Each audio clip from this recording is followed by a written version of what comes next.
नमस्कार। कार्यक्रम आजको विज्ञानको यो नयाँ श्रृङ्खलामा यहाँहरूलाई हार्दिक स्वागत छ। नेपाल सरकार शिक्षा विज्ञान तथा प्रविधि मन्त्रालय, बीपी कोइराला मेमोरियल प्लानेटोरियम तथा अब्जर्भेटरी, विज्ञान सङ्ग्रहालय विकास समिति तथा नेपाल टेलिभिजनको संयुक्त प्रस्तुति रहेको यो कार्यक्रम हरेक 15 दिनको अन्तरालमा मंगलबार राति 9:30 बजे नेपाल टेलिभिजनबाट प्रसारण हुने गर्दछ। यस कार्यक्रममा हामी विज्ञान तथा प्रविधि जगतमा भए गरेका रोचक गतिविधि तथा जानकारीहरू प्रस्तुत गर्ने गर्दछौँ, जुन क्रम आजको श्रृङ्खलामा पनि कायम नै छ। आउनुहोस् कार्यक्रमको सुरुवात गरौँ कार्यक्रमको पहिलो स्तम्भ विज्ञान गतिविधिबाट। रोबोट भन्ने बित्तिकै हामीले विभिन्न निर्जीव सामग्रीहरूबाट बनेको उपकरणको रूपमा देख्दै तथा सुन्दै आएका छौँ। यद्यपि सन् 2020मा भने संयुक्त राज्य अमेरिकामा जीवित कोषहरूबाट नयाँ प्रकारको जीवित रोबोट निर्माण भएको थियो, जसलाई जेनोवर्स भनेर चिनिन्छ। यसरी प्रथम पटक जीवित रोबोटको रूपमा स्थापित भएसँगै हाल आएर जेनोवर्सहरूले आफै जेनोवर्स जस्तै अरू जेनोवर्सहरू पनि उत्पादन गर्न सक्षम भएको छ। कार्यक्रममा अब हामी प्रस्तुत गर्दैछौँ प्रथम जीवित रोबोट जेनोवर्सको रूपमा तयार पारिएको यो एक रिपोर्ट। रोबोटहरू प्राय स्टिल, प्लास्टिक, अल्मुनियम तथा अन्य पदार्थले बनेको हामीले देख्दै तथा सुन्दै आएका छौँ। यसरी निर्जीव सामग्रीबाट रोबोट निर्माण हुने क्रममा सन् 2020मा थरीथरीका रोबोटहरू निर्माण भए। संयुक्त राज्य अमेरिकाको भर्मन्ट विश्वविद्यालय, टफ्ट विश्वविद्यालय र हार्वर्ड विश्वविद्यालयका अन्वेषकहरूले प्रथम पटक जीवित सामग्रीबाट नवीनतम प्रकारको रोबोट निर्माण गर्न सफल भए, जसलाई जेनोवर्स भनेर नामाकरण गरिएको छ। प्रथम जीवित रोबोटको रूपमा स्थापित भएसँगै जेनोवर्सको तीव्र रूपमा अध्ययन तथा अनुसन्धानहरू आरम्भ भएका छन् र अनुसन्धानको क्रममा हालै जेनोवर्सहरूले जीवित प्राणी जस्तै आफ्नो प्रतिकृति बनाउन सक्षम पनि भएको छ। जीवित कोषहरूलाई पनि स्टिल तथा प्लास्टिकका रोबोटलाई जस्तै आफ्नो इच्छा अनुरूप परिवर्तन गरेर रोबोट बनाउन सकिन्छ कि सकिँदैन भनेर सुरुवात भएको यो अनुसन्धान मानव इतिहासमै महत्त्वपूर्ण तथा चासोको विषय बनेको छ। अनुसन्धानको लागि विभिन्न जीवको कोषहरू परीक्षण गर्ने क्रममा अफ्रिकाको जेनोपस लेविस भ्यागुताको छालामा रहेका कोषहरू सबैभन्दा प्रभावकारी पाए। छालाको कोषहरू एक अर्कासँग बाँधिएर बस्न सक्ने तथा हृदयको कोषहरू सङ्कुचन तथा विस्तार हुने भएकोले दुवै प्रकारको कोषहरूलाई जीवित रोबोट बनाउन संयुक्त रूपमा सुपर कम्प्युटर मार्फत डिजाइन गरियो। उक्त कोषहरू आफै अगाडि पछाडि गर्न सक्ने, घुम्न सक्ने तथा कोषहरू विभाजित हुँदा आफै जोड्न सक्ने क्षमता भएकोले झन्डै 4000 देखि 5000 कोशिकाहरूबाट जेनोवर्स निर्माण गरियो। साथै उक्त कोषहरूलाई कस्तो आकार दिँदा जेनोवर्स बढी प्रभावकारी हुन्छ भनेर सुपर कम्प्युटर मार्फत कोषहरूलाई विभिन्न रचनामा पनि प्रस्तुत गरियो। सर्वप्रथम गोलो आकारको जेनोवर्स तयार गरियो। त्यसपछि जेनोवर्सलाई प्याकम्यान भिडियो गेम जस्तै सी आकारमा रूपान्तरण गरियो। जेनोवर्सहरू आफैमा घुम्न सक्ने क्षमता भएकोले घुमिरहने क्रममा साना साना कोशिकाहरू सङ्कलन गर्दै गए र अन्ततः जम्मा भएका कोषहरू नयाँ जेनोवर्समा रूपान्तरण भए। अन्वेषकहरूले कोषहरू थप्दै जाँदा उत्पादन भएका नयाँ जेनोवर्सले पुनः त्यही प्रक्रिया मार्फत अरू जेनोवर्सहरू उत्पादन गरे र प्रथम पटक आफै उत्पादन गर्न सक्ने रोबोट निर्माण भयो। यसरी जैविक कोषहरूलाई सुपर कम्प्युटर मार्फत आकार परिवर्तन गर्दा जेनोवर्सहरू आफू जस्तै अरू जेनोवर्स उत्पादन गर्न सफल भएको देखिन्छ। जेनोवर्स बनाउन प्रयोग भएका कोषहरू भ्यागुताहरूबाट साभार गरिए तापनि कोषहरूले आफ्नो प्रतिकृति बनाउने प्रक्रिया भ्यागुताहरूमा भन्दा भिन्न रहेको छ। र हालसम्म विज्ञानको अध्ययन र अनुसन्धानले कुनै पनि जीव तथा वनस्पतिले यसरी नयाँ जीवन उत्पादन गरेको आफूलाई ज्ञात नरहेको अन्वेषकहरूले जानकारी गराएका छन्। जेनोवर्सको निर्माण भएसँगै जेनोवर्सलाई चिकित्सा क्षेत्रमा औषधिको रूपमा प्रयोग गर्न केही सुझावहरू पनि प्रस्तुत भइसकेका छन्। आफ्नै शरीरका कोशिकाहरूबाट जेनोवर्स निर्माण गरेर मस्तिष्कको ट्युमर हटाउन, रक्तनलिकामा भएको बोसो हटाउन जेनोवर्स प्रयोग गर्न सकिनेछ। यसरी हाललाई छाला तथा हृदयका कोषहरूबाट जेनोवर्स निर्माण भएकाले आगामी दिनमा शरीरको अरू अङ्गहरूबाट पनि कोषहरू प्रयोग गरेर जेनोवर्स बनाउन सकिनेछ। हाम्रो शरीरको लागि मात्र नभएर समुद्रमा मिसिएका सूक्ष्म प्लास्टिकहरू हटाई समुद्र स्वच्छ राख्न पनि जेनोवर्सको प्रयोग गर्न सकिनेछ। साथै जेनोवर्सहरू जैविक सामग्रीबाट निर्माण भएकाले प्राकृतिक रूपमै टुक्रिने र वातावरण मैत्री पनि हुन्छन्। जीवित प्राणी जस्तै रोबोट निर्माण भएसँगै हामीमा उत्साह हुनुको साथसाथै डर र त्रास पनि थपिएको छ। यसरी आफै उत्पादन हुने रोबोटले भावी दिनहरूमा मानव अस्तित्वलाई नै विस्थापित गर्न नसक्ला भन्न सकिँदैन। यद्यपि जेनोवर्सको जोखिम तथा खतराबारे भने अनुसन्धान हुन बाँकी नै रहेकोले हाल आत्तिहाल्ने अवस्था नरहेको अन्वेषकहरूले बताएका छन्। विभिन्न प्रक्रियाबाट इन्धनहरू उत्पादन हुने क्रममा हालै स्विजरल्यान्डका अन्वेषकहरूले सौर्य प्रकाश र हावा मात्रबाट पनि तरल इन्धनहरू उत्पादन गरेका छन्। विज्ञान गतिविधिको क्रममा अब हामी प्रस्तुत गर्दैछौँ यही विषयमा तयार पारिएको यो एक रिपोर्ट। स्विजरल्यान्डमा अवस्थित इटिया ज्युरिक विश्वविद्यालयका वैज्ञानिकहरूले सौर्य किरण तथा हावाबाट कार्बन न्युट्रल तरल इन्धन उत्पादन गरेका छन्। विमान तथा सामुद्रिक यातायातलाई दिगो बनाइराख्न कार्बन न्युट्रल इन्धनको भूमिका महत्त्वपूर्ण रहन्छ। ज्युरिकमा अवस्थित इटिएच मसिन ल्याबोरेटरी भवनको छतमा विगत 2 वर्षदेखि सूक्ष्म प्रकाश रूपान्तरण प्रणाली अर्थात् मिनी सोलर रिफाइनरी सिस्टम सञ्चालन हुँदै आएको छ। उक्त प्रणालीमा हावा तथा सौर्य प्रकाशबाट तरल इन्धनहरू उत्पादन हुँदै आएका छन्। प्रकाश रूपान्तरण प्रणालीमा मुख्यतया 3 प्रमुख तापका कारण रसायनहरू रूपान्तरण हुने प्रक्रिया समावेश हुन्छ। सर्वप्रथम हावाबाट कार्बन डाइअक्साइड तथा पानीहरू अवशोषित गरेर सङ्कलन गरिन्छ। त्यसपछि जम्मा भएका दुवै कार्बन डाइअक्साइड तथा पानीहरूलाई सोलर रियाक्टरमा पठाइन्छ। उक्त सोलर रियाक्टरमा झन्डै 1500 डिग्री सेल्सियस तापक्रम उत्पादन हुन्छ। सोलर रियाक्टरको केन्द्रमा सेरियम अक्साइडले बनेको सेरामिक हुन्छ। तापका कारण उक्त सेरियम अक्साइडहरू रूपान्तरण हुन्छन् र अक्सिजनहरू प्रवाह हुन थाल्छन्। त्यसपछि हावाबाट सङ्कलन भएका कार्बन डाइअक्साइड र पानीहरू उक्त रियाक्टरमा थपिन्छन् र हाइड्रोजन तथा कार्बन मोनोअक्साइड मिसिएको सिन ग्यास उत्पादन हुन्छ। उत्पादन भएका सिन ग्यासहरूलाई मट्टीतेल, पेट्रोल, मेथानोल तथा अन्य तरल इन्धनमा रूपान्तरण गरिन्छ। उत्पादनको क्रममा जति कार्बन डाइअक्साइडको मात्रा प्रयोग भयो त्यति नै कार्बन डाइअक्साइड इन्धन बाल्दा उत्सर्जन हुने भएकाले यी सबै कार्बन न्युट्रल इन्धनहरू हुन्।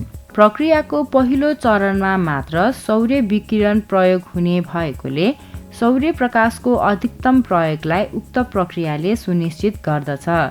साथै रियाक्टरमा भएका अक्सिजनहरूलाई सिरियम अक्साइडले सोच्छ र सिन ग्यास उत्पादन हुने प्रक्रिया पुनः सञ्चालन हुन्छ। यसरी सौर्य प्रकाश तथा हावाबाट तरल इन्धनहरू उत्पादन गर्दा संलग्न भएका विभिन्न थर्मोकेमिकल रूपान्तरण प्रक्रियाहरू प्राविधिक रूपमा सहज भएकोले इन्धन उत्पादन प्रक्रिया सम्भव देखिन्छ र औद्योगिक स्तरमा पनि उत्पादन गर्न सक्षम रहेको देखिन्छ। यसरी सम्पूर्ण प्रक्रियाको विश्लेषण गर्दा प्रति लिटर इन्धन उत्पादन गर्दा करिब 1.20 देखि 2 युरोसम्म खर्च हुने देखिन्छ।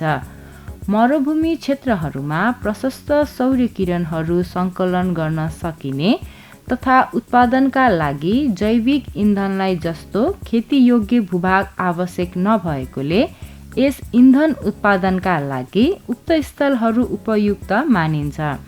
यसरी विश्वमा रहेका मरुभूमि तथा सुक्खा क्षेत्रहरूको भूभाग यस प्रविधिले इन्धन उत्पादनमा केवल 1% मात्र प्रयोग गरे पनि यसले विश्वव्यापी रूपमै विमान इन्धनको माग पूरा गर्न सक्नेछ।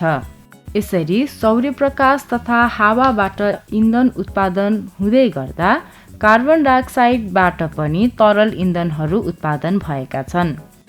विश्वमा अझै पनि अधिकांश ऊर्जाहरू जैविक इन्धनमा निर्भर छन्। जैविक इन्धनबाट ऊर्जा उत्पादन हुँदा कार्बन डाइअक्साइड ग्यासहरू उत्सर्जन हुन्छन्, जसका कारण वातावरण प्रदूषित बन्दै आएको छ। यसरी उत्सर्जन भएका कार्बन डाइअक्साइड ग्यासको मात्रा न्यूनीकरणका लागि विभिन्न अनुसन्धानहरू आरम्भ भइसकेका छन् र यसै क्रममा फोस्ना युनिभर्सिटी तथा university of science and technology अफ चाइनाका अन्वेषकहरूले विद्युत उत्प्रेरक प्रणालीबाट कार्बन डाइअक्साइडलाई तरल इन्धनमा रूपान्तरण गर्न सफल भएका छन्, जसलाई CuTi@cu भनिन्छ। सर्वप्रथम कपर तथा टाइटानियमको अलोयबाट निर्मित पातला रिबनहरूलाई हाइड्रोफ्लोरिक एसिडसँग मिसाएर विद्युत उत्प्रेरक तयार गरिन्छ। सो क्रममा एलोयबाट बिस्तारै टाइटानियमका अणुहरू एसिडसँग मिसिन्छन् र बिस्तारै CuTi को एलोयबाट टाइटानियम हट्छ र सतहमा कप्परका अणुहरू मात्र जम्मा हुन्छन्। उक्त जम्मा भएका कप्परहरू उत्प्रेरक रूपमा सक्रिय हुने भएकोले सजिलै CO2 लाई C2+ मा रूपान्तरण गर्छन्। विभिन्न रासायनिक प्रक्रियाबाट उत्पादन भएका कार्बनका परमाणुहरू झन्डै 3 महिनासम्म पनि स्थिर रहन्छन्। यसरी हालै निर्माण भएका उक्त इलेक्ट्रोक्याटलिस्टले कार्बन डाइअक्साइडलाई तरल इन्धनमा रूपान्तरण गर्नुको साथसाथै इथानोल, एसिटोन तथा एन-ब्युटानलमा पनि उत्पादन गर्दछ। यसरी विद्युत उत्प्रेरक प्रणालीबाट कार्बन डाइअक्साइडलाई इन्धनमा रूपान्तरण गर्दा वातावरण मैत्री कार्बन साइकल पनि स्थापित हुन्छ। साथै फोटोभोल्टिक्स तथा वायु ऊर्जाद्वारा उत्पादित अत्याधिक ऊर्जालाई विद्युत उत्प्रेरक प्रणाली मार्फत इन्धन उत्पादन गर्दा इन्धन सङ्कलन तथा बचत पनि गर्न सकिन्छ र उत्पादन भएका तरल इन्धनहरू उच्च घनत्वको साथसाथै सङ्कलन तथा ढुवानी गर्न पनि सुरक्षित रहने भएकोले यस प्रक्रियाबाट उत्पादन भएको तरल इन्धनहरू लाभदायक पनि मानिन्छ। कोरोना भाइरसको विभिन्न भेरिएन्टहरू पत्ता लाग्ने क्रममा हालै ओमाइक्रोन भन्ने नयाँ भेरिएन्ट पत्ता लागेको छ। यद्यपि जनमानसमा भने उक्त भेरिएन्टले असर गर्दैन भन्ने खालको भ्रम पाइन्छ। यसको वास्तविकता के हो त? यसै सन्दर्भमा कार्यक्रममा अब हामी प्रस्तुत गर्दैछौँ कार्यक्रमको अर्को नियमित स्तम्भ भ्रम र वास्तविकता। यो ओमिक्रोन भेरिएन्ट चाहिँ नोभेम्बरको पहिलो हप्तातिर दक्षिण अफ्रिका र अफ्रिकाका केही देशहरूमा कोभिड-19 को सङ्क्रमण फैलिएको थियो र त्यो सङ्क्रमणको नमुनाहरू लिएर यो सार्स कोरोना भाइरस 2 को विकासक्रम हेर्ने सिलसिलामा त्यसको जेनेटिक अध्ययन अनुसन्धान गर्दाखेरि यो अलिक विशेष खालको भेरिएन्ट स्वरूप देखा पर्यो। त्यसमा चाहिँ त्यसको आनुवंशिक अध्ययनहरू गर्दाखेरि त्यसमा धेरै म्युटेसन 50 वटा भन्दा म्युटेसन अथवा उत्परिवर्तनहरू देखियो आनुवंशिक आरएनएमा र स्पाइक प्रोटिनमा विशेष गरेर 32 वटा म्युटेसन देखियो र त्यसमा पनि रिसेप्टर बाइन्डिङ डोमेनमा पनि 15 वटा उत्परिवर्तनहरू देखिएको कारणले वैज्ञानिकहरू चाहिँ अलिक चिन्तित र गम्भीर बनेको अवस्था चाहिँ छ र यो चाहिँ नोभेम्बरको 26 तारिकमा अथवा मङ्सिरको 10 गते चाहिँ विश्व स्वास्थ्य सङ्गठनले यसलाई भेरिएन्ट अफ कन्सर्न अथवा चिन्ताजनक स्वरूप कोभिडको स्वरूप भनेर चाहिँ यसलाई नामाकरण पनि गरिसकेको छ र यो करिब 14-15 दिनमा यो अहिले 62वटा देशमा फैलिसकेको छ भने यसले करिब 2300 भन्दा बढी मानिसहरूलाई सङ्क्रमण पनि गराइसकेको अवस्था छ। अब यो यसको के छ भन्दाखेरि यसको सर्न सक्ने अथवा यो एकदमै सङ्क्रामक छ भनेर पनि त्यस्तो दृष्टिले हेरिएको छ, किनकि यसको चाहिँ जुन स्पाइक प्रोटिन भाइरसको बाहिरी सतहको स्पाइक प्रोटिनमा चाहिँ अलिक बढी म्युटेसन हुने हो र अर्को रिसेप्टर बाइन्डिङ डोमेनमा पनि म्युटेसन छ। त्यसले गर्दाखेरि चाहिँ यसले कोशिकाहरूमा चाहिँ बाँधिन सक्ने यसको क्षमता बढी हुन्छ र यो ट्रान्सलोकेट पनि हुनसक्छ र यो एकदमै बढी सङ्क्रामक हुनसक्छ भन्ने खालको अनुमान गरिएको छ। र अहिले चाहिँ दक्षिण अफ्रिकाको केही प्रारम्भिक अध्ययनहरूले पनि यो चाहिँ अलिक सङ्क्रामक हुन सक्ने भन्ने खालको चाहिँ अध्ययनले देखाएको छ, तर थप अध्ययन अनुसन्धानको चाहिँ अझै पनि आवश्यक चाहिँ छ अझै पुष्टि गर्नलाई। र गम्भीरताको प्रश्न गर्दाखेरि चाहिँ यो डेल्टा भेरिएन्टभन्दा अलिक गम्भीर नहुने हो कि भन्ने खालको कुराहरू पनि छ, तर पनि यसलाई पुष्टि गर्नको लागि थप अध्ययनको आवश्यकता पर्ने म देख्छु। र यो नेपालमा पनि केही 3जना व्यक्तिहरूमा चाहिँ अहिलेसम्म देखा परिसकेको छ र साउथ एसियाका देशहरूमा पनि देखा परिसकेको अवस्था छ। यो अवश्य नै भ्रम होइन, किनभने डेल्टा भेरिएन्टले चाहिँ विश्वमा धेरै ठाउँमा चाहिँ आक्रामक बनेर यसका कोभिडका लहरहरू अथवा वेभहरू ल्याएको छ र यसले पनि अर्को वेभ ल्याउन सक्छ भनेर पनि अनुमान चाहिँ गरिएको छ। र यो फैलिँदै गयो भने यसले प्रभुत्व जमाउन सक्छ विश्वमै। अहिले 62वटा देशमा त फैलिसकेको छ र हामीले चाहिँ यसबाट बच्नको लागि चाहिँ सुरक्षाको अपनाउनु पर्ने हुन्छ। अब अर्को कुरा के छ भने यो भाइरस जुन छ सार्स कोरोना भाइरस 2 को यो नयाँ स्वरूप हो, यसमा चाहिँ कतिपय प्रारम्भिक अध्ययनहरूले चाहिँ यो दुईटा खोपको डोजले पनि यसलाई चाहिँ सुरक्षित गर्न पर्याप्त छैन र तेस्रो डोज अथवा बुस्टर डोजको आवश्यकता पर्छ भनेर चाहिँ फाइजर कम्पनी अथवा मोडर्ना कम्पनीका सिइओहरूले चाहिँ प्रेस विज्ञप्ति निकालिसक्नु भएको अवस्था छ। र यो भेरिएन्ट विशेषको खोप पनि उत्पादन गर्ने भनेर पनि उहाँहरूले भनिसक्नु भएको छ र यसको लागि चाहिँ 2-3 महिनाको अझै पनि थप समय आवश्यक पर्छ यसको लागि सुरक्षा गर्नको लागि। र यसबाट बच्नको लागि अवश्य नै हामीले जनस्वास्थ्यको मापदण्डहरू अपनाउनु पर्ने हुन्छ र जनस्वास्थ्यको मापदण्डले नै हामीले यसलाई परास्त गर्न सक्छौँ। र जसले खोप लगाउनु भएको छैन उहाँहरूले चाहिँ खोप लगाउनु पनि अहिले अत्यावश्यक छ। हामीले खोप लगाउने र जनस्वास्थ्यको मापदण्ड चाहिँ अपनाउने हो भने यो कोभिड-19 को ओमिक्रोन भेरिएन्टबाट पनि हामी सुरक्षित हुन सक्छौँ र यो ओमिक्रोनबाट चाहिँ हामीले बच्नको लागि जनस्वास्थ्यको मापदण्ड अनिवार्य लागू गरौँ।